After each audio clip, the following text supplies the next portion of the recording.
A lot of people, when they hear what we say, don't be an artist or whatever. I mean, we don't say that, but sure, that's what they hear.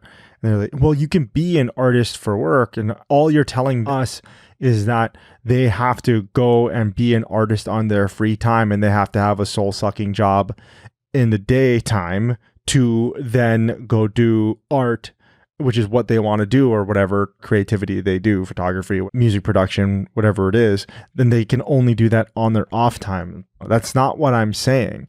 I'm saying that they need to figure out their needs first. And one of the worst ways that they could figure out their needs is by putting their industry first.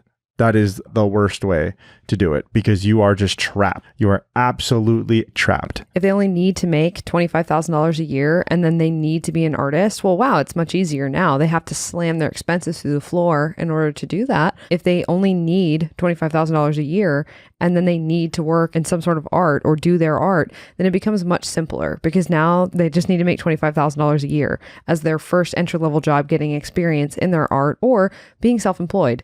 And that becomes much easier, but you have to start with what they need first, because if they need $100,000 a year because you live in San Francisco and they can't pay rent otherwise, and they need to be an artist, well, now those two things are fundamentally opposing forces, and they can't be both of those things at the same time easily right as they graduate high school. And then downstream from that, buying them a college degree to be an artist is kicking the can down the road of those eventual consequences anyway. It's not actually going to help them. It's actively going to hurt them from being able to pursue their art, because they need to shrink their expenses down.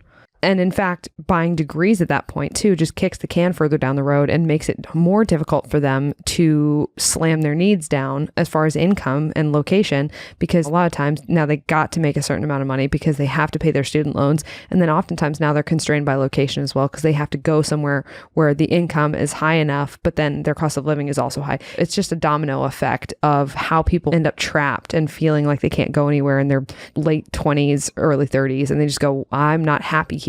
And it's the downstream effect of all of these choices that they make early on in the wrong way, because they haven't thought about their degree free for. So if you want to be guided through this process where you talk through your young adult needs and wants, you can get your copy of The Degree Free Way at degreefree.co/book.